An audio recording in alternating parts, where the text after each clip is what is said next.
can threaten the slow as molasses cukes will, and I hope you're not eating, they will literally fire their intestines out of their butts. This sticky and toxic substance can get caught in whatever is trying to eat it, giving the cucumber just enough time to make it out alive. Why? Talk about spilling your guts. And if that's actually, what? What the fuck? Pokemon World, yes. No, wait, no, guys, they have a gut defense system. They fire their guts, dude. No, I didn't need to know this. Oh my God. What did I just see? What did I just see? Hello, PyroKnights. In today's video, we're going to be reacting to game theory. Yeah, that's right. We're watching a game theory video, guys. Pokeballs are killing Pokemon? Like, what? Okay. I want to know what happens. That's a fucking intriguing title. Good job, game theory. So with that being said, again, if you want to watch the original video without me yapping in your left corner and in your ear, then you can go do so with the link in the description. But if you want to stay here and watch this video with me and hear me yap about my thoughts on what their theory is, and yeah, you know what, you can do that too. That'd be very nice, and I'd very much appreciate it. I like that of you. And also maybe, you know, you can subscribe as well. I would think I would like that as well. I would like that too. Yeah. Because we're almost at 1K. We're like, what, 140 away? Chat, we're so close. Oh, I'm begging. But all right, let's get down to what game theory has to say.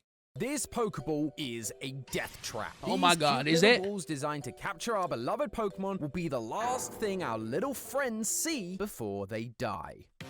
I don't want it to be that way, please. I like Pokemon. Hello, Internet. Welcome to Game I Theory, don't want the show that, that captures your heart with science. And today, loyal theorists, I come to you guys with my head hanging in shame. I've been host of this channel for over a year and a half at this point, and yet, somehow, in that time, I've not done a single Pokemon episode. No, you don't count. This franchise was my childhood. It's the series I've probably put the most hours into in my 3 decades of existence. How have I never covered this series properly? Well, friends, that ends today. With Legend ZA just being released, it resparked It's a good game, guys. And made me want to go back to one of the most basic parts of the series, the humble Pokeball. You might be wondering, what is there to talk about when it comes to these things? They've made us do the same catching tutorial about a dozen times. You throw the Pokeball, Pokemon goes in the ball, every time. Have you ever stopped to wonder just how all this happens? I mean, these are devices capable of capturing sentient elemental beings against their will. That's some MCU levels of technological advancement that they make out of fruit and sell to 10-year-olds. Watching the anime growing up, I'd always assumed that the beam of... You know, like when it really puts it that way, I kind of forgot that Pokeballs are made out of apricots, which are fruit that grow on trees. That's honestly insane how Pokeballs work. And I think I know where he's going with this, because like science is insane, and I think they might be killing them and then uploading their consciousness and copying them in the digital world or something like that.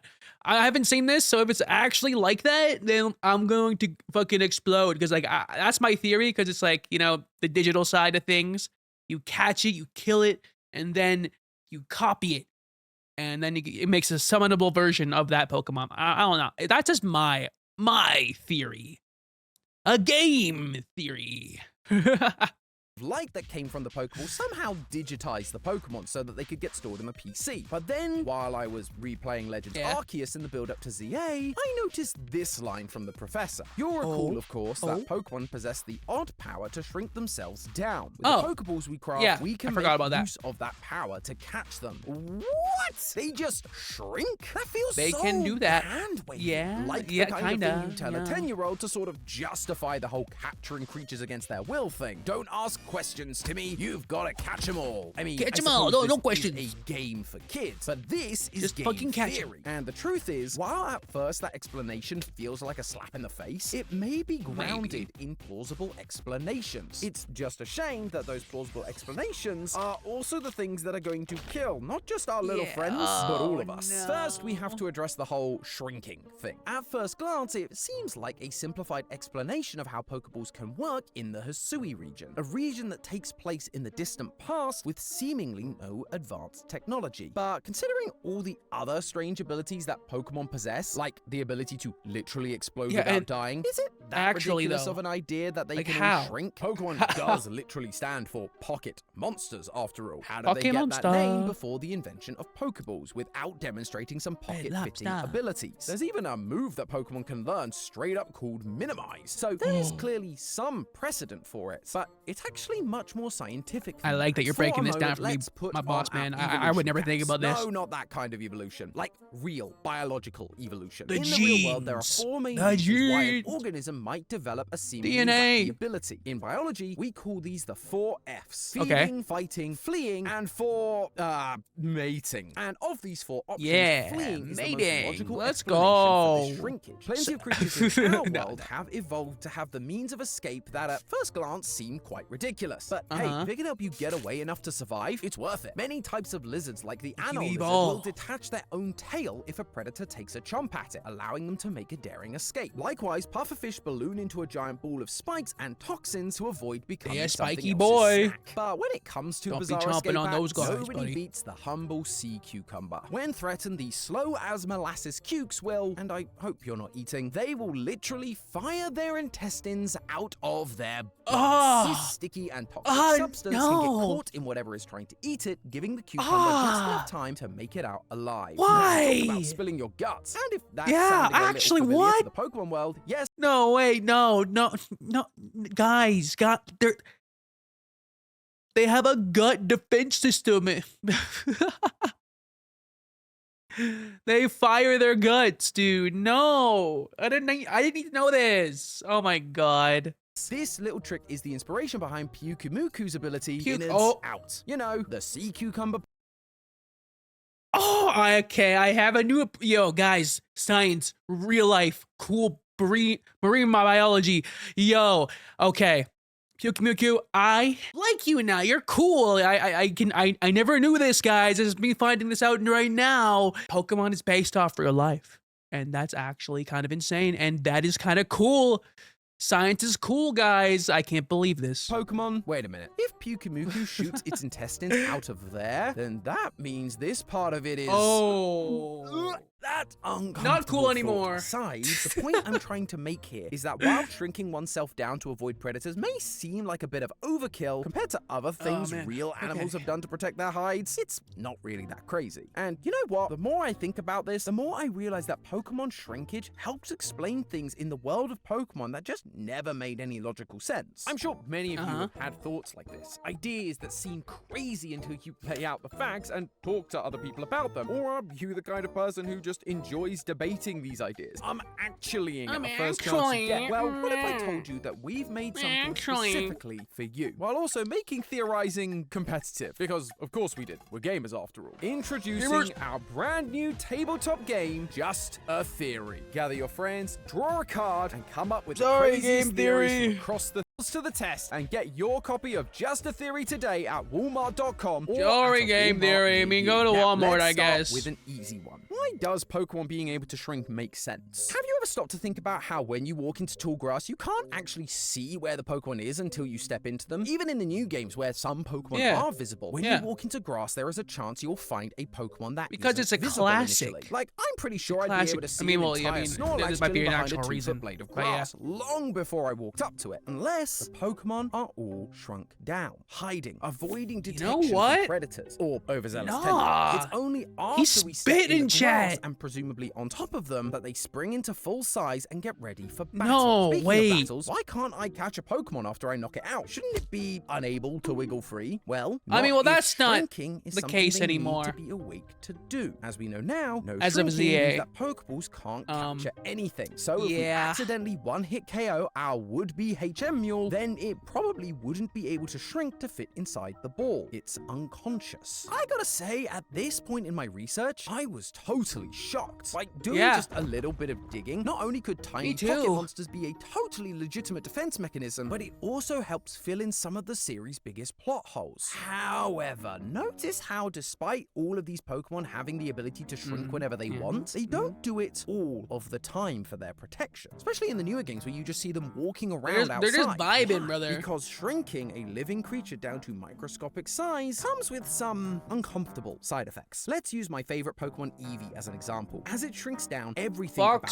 shrinks. Its little ears, its tail, and yes, its eyes. The reason that humans and most animals are able to see in the first place is because light rays enter our eyes through our pupils. As Eevee shrinks down, the pupils will also shrink. Everything less shrinks. light to pass through, leading to its vision becoming darker and darker. If the pupils manage to get smaller than the wavelength of visible light, around 400 nanometers, then absolutely no light Science, pass people. through, captured Pokemon would live a life in total darkness. Think about that the next time you send a Pokemon to the box, never to see the light of day again. Oh no, don't issue make would me arise when feel it comes to sound as bad. well. At that I scale, don't want to Eevee's feel cry bad. would be so small that our ears wouldn't be able to pick it up, and I don't want to feel bad, coming Chad. from our voices would be more like shockwaves than audible communication. But being unable Just to release see your or Pokemon, hear guys. would be the least Team of Plasma Eevee's troubles. propaganda For one, is Eevee right. would have a tough time just trying to maintain Go its Team own body Plasma. temperature. If Eevee were to shrink to 1/10 of its size, Liberate that all would mean that Pokemon. its surface area would decrease by a factor of 100, and its volume would decrease by a factor of 1,000 thanks to the square can't believe cube this. law. Because surface can't believe area this, shrinks chat. with the square of the radius, but volume, it shrinks with the cube of We the got radius. science, That means that Eevee baby. would have a relatively tiny body Science. to generate heat, but enough surface area to radiate away all of its body heat and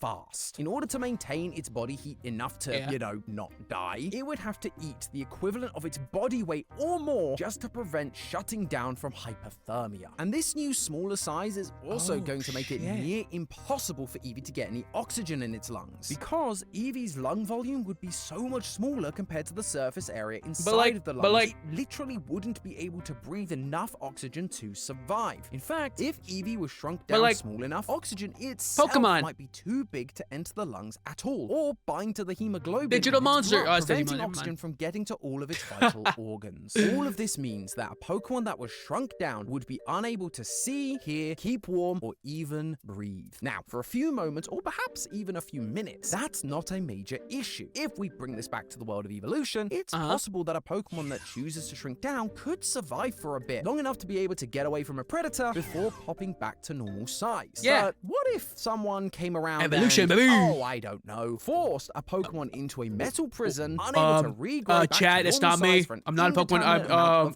time? Oh That no. would mean that our friend Eevee would slowly suffocate and freeze in a dark, silent coffin of our own making. But regardless of whether they're alive or dead inside the ball, we now have another potential problem. See, the idea of capturing our little buddies not my and boy. shrinking them down to the size of a this. Pokeball No, don't trick him, he's gonna triggered the die. creation of a little something called a black hole. Theoretically, any object in the universe that has mass, from the sun to a soul rock, can become a real deal black hole if you compress all of its mass into a tiny, tiny, tiny space. This space is known as the object's Schwarzschild guys, radius. science has For example, gone if too you take far. the sun and compress it down to a ball with a radius of 3 kilometers, then our sun would spontaneously We've gone too far, become a chat. black We've hole. gone too So if we're far. squishing sometimes massive Pokemon into gone really too far. tiny balls, is that small enough to reach its Schwarzschild radius? Let's take the heaviest Pokemon in the games, which is actually a tie between Cosmoem and Celesteela, both weighing 999.9 kilograms or 2,204.4 pounds. The formula for the Schwarzschild radius is actually super simple, as most of the formula is just constants. It's 2 times the gravitational constant times the mass divided by the speed of light We're squared. screwed, So just chat. plug in the mass of our object and But also, voila, we find that the Schwarzschild a lot of radius numbers. for heaviest Pokemon A lot of in the numbers, games chat. is 1.485 times 10 a lot of to numbers, the chat. power of minus I don't know. 24 meters, or 1.485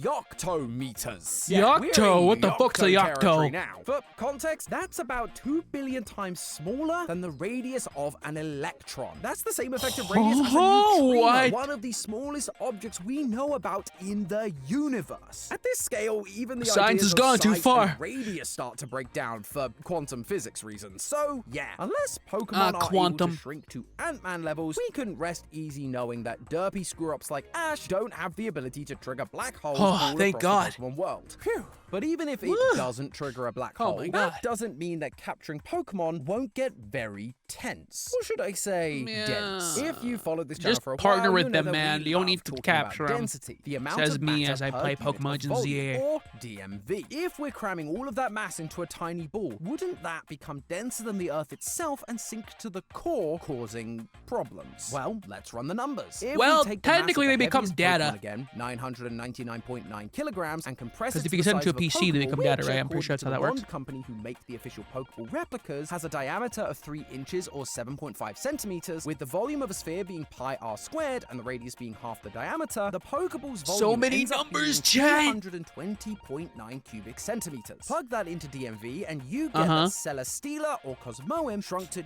just fit inside the Pokeball, would have a density of around 4,526,500 kilograms per cubic meter. That's over 370 times more dense than the densest part of the Earth's core. But that's not even the end. That is If we fucking assume that insane. Pokeballs are instead as small as we've seen them in the anime, around the And he's about to talk about how they go even smaller. So, like, those Pokemon are just heavier than the Earth's core. Fuck yeah, you know what I'm saying? Carry them in your pocket, you know? That also adds to how strong Ash is, by the way.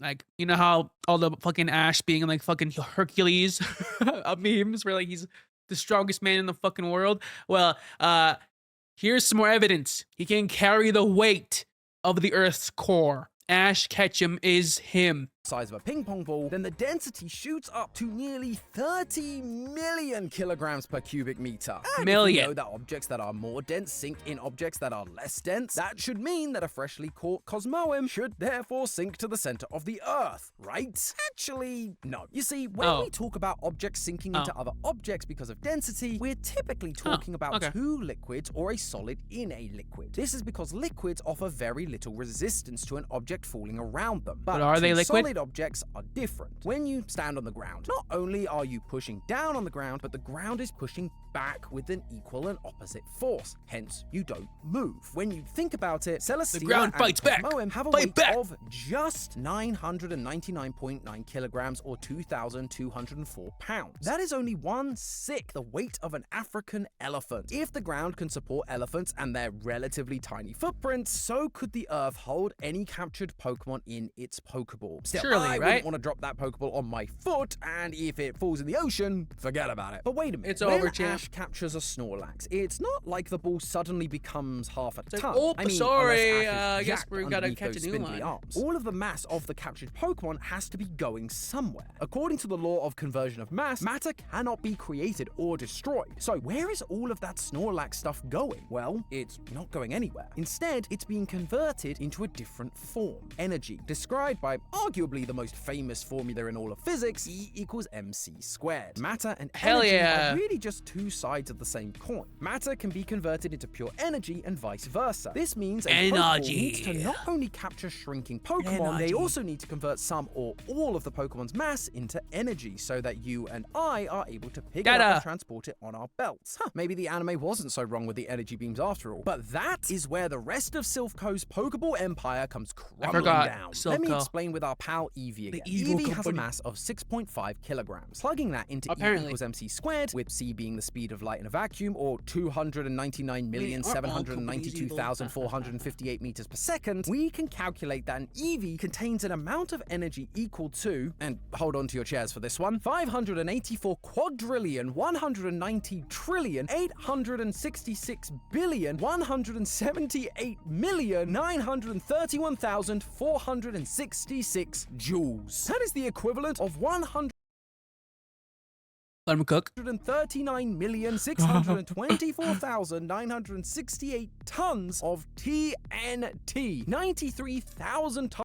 Fuck. Yo. Why are they waging wars with this stuff? Holy shit. 93,000 times as much energy times as much energy as the bombs fucking dropped nuclear on Hiroshima. bombs, That brother. is 40% more powerful than the most powerful Nah. thermonuclear bomb ever designed. What? The Soviet Tsar bomb. So big that even our favorite nuclear scaling website, NukeMap, can't display bombs that big. It's That's just too the energy to fucking capture. And powerful. even if we scale this up to that of Cosmoem or Celesteela, we're dealing with 89 quintillion Nah, we got Earth-destroying of energy, energy. or 21 gigatons of TNT. If All a of that Pokeball mass breaks, needs dude. to be converted to energy every time you want to capture your favorite Mon and then reconvert it back Science into is matter whenever built youngster Joey different wants to Pokemon. throw hands. I mean, clearly nothing has gone wrong yet. Yeah. But we're talking about amounts of energy equivalent to apocalyptic-sized bombs, all being contained in an item that costs only 200 Poké dollars. No, Now that's I finally actually get why insane. Ash's What? Pikachu is always so hesitant to get in the ball. If he No, wasn't yeah, dead going yeah. in, he's almost certainly dead coming out of it. But hey, that's just a theory. No, a though. game theory. Thanks for Guys, you guys understand this, right? You throw a Pokeball, that energy going boom. But also, let's just say the energy's under control because of the Pokeball, like the science, right? But what if the ball breaks? You know, what if you just happen to send it out, the natural wear and tear after years, and you throw it out, the Pokeball comes out, and then it just breaks because of old age or like wear and tear. Boom! Depending on the Pokemon, the world is fucking gone. It's over. watching. World premiere on Game Theory. Like dead. Like the world is dead. Pokeballs are a danger to society waiting to happen. And this is the reality. Pokeballs might not only not be killing Pokemon, they might be killing the Earth, the fucking planet, and everything living on it in the future if one of them decides to be like, hey, I'm just gonna break now. And all energy fucking boo and destroys the fucking planet. But all right, guys. This has been a game theory reaction of a Pokemon video of some game theory, and I had a fun time. This was enlightening. I learned about Pyukyu. We learned about the deadliness of Pokeballs, and I just can't believe this. Luckily, it's a game. Luckily, no consequences, right, guys? No consequences. Surely. But with that being said, thanks for watching the video. If you enjoyed watching with me, make sure to leave a like and subscribe. Again, we're almost at 1K, and if I sound off, it's because I'm sick. I'm getting better, but it's being a slow process. But all right, I'll see y'all on Saturday.